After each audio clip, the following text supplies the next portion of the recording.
aynu qisay soo qaadano magaaladan aynu joogno Hargeysa ina yarba mobilka ku gaalowday radaagad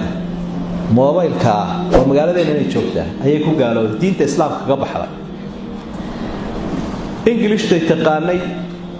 waalidkeedii waxay ku tiri waxaan u baahanahay jaamacadan dhigtaaye internet xoog badan inaad ii soo geliso hooyadeeda abeeda ku tiri sida casharadii macalinku noo soo diray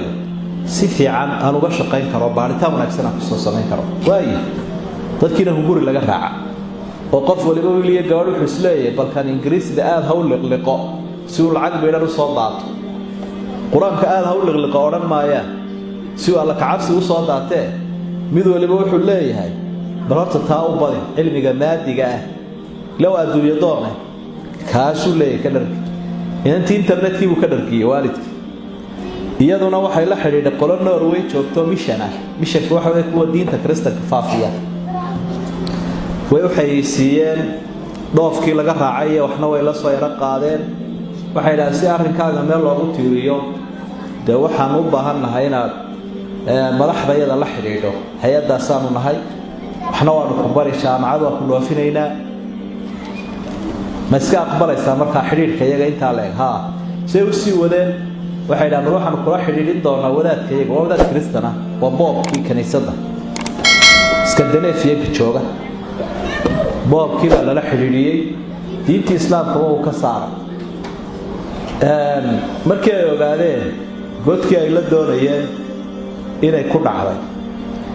ila godka weyn lagu ridaa waa gaalnimo ilaahay aan ka maaqalnay waana godka weyn shaydaanka iyo saaxiibadiisa sharwadeen ay qofka la doonaan إلهي بأحرك كمثل الشيطان إذ قال للإنسان اكفر فلما كفر قال إني بريء منك إني أخاف الله رب العالمين فكان عاقبتهما أنهما في النار خالدين فيها وذلك جزاء الظالمين والشيطان كي يقفك قال لما أصابن لقبرك قالوا بين يدي بريبا كاه أو نار تكوه صراي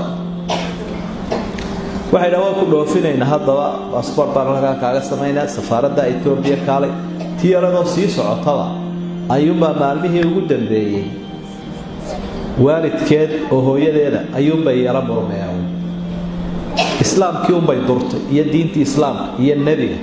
nabiga aad sheegaysaa ma ahayn ka dumarka dulmiye islaamka aad sheegaysaa ma ahayn ka waxa dumarka ku sameeyay wixii yara lagu shubay wixii xumaay lagu shubay qaar kood soo ka bacday sida bulaacada ayay soo neeftay wixii ila gaalnimadu waa qurne إنما المشركون النجس قرآن كاكو شاقين النجاس يقولون تاي يخب بركي بلا عادي صور نفتر إن أنت هذه هو يدادو حيارك إن أنا إن أنت يهين إربادي كل مدنتا هو إسلنتا هذا ياركت فبتنوى هذه وحيوي على به إنما ذي بأولي علي إن أنت لحضوري سيد بابا الله ورئيستي بركا وحالها لي حقتي بالله هلاي خاتكينا ولا راعي تدرقي بالله قاعد iyadoo si guureysada oo gaalowday xagee laga helay dabadba uma baxdayna waalidku wuxuu lahaa inantu wanaagsan oo ku shuucdo naga saaxiibada ma laha inanteeda halka casharada bay ku urursan tahay oo habeenkii oo dhan raajacda iskuul waa jaamacada iyo guriga waxba uga dhaxeeya cid ba isbaraaca ma oga halka ay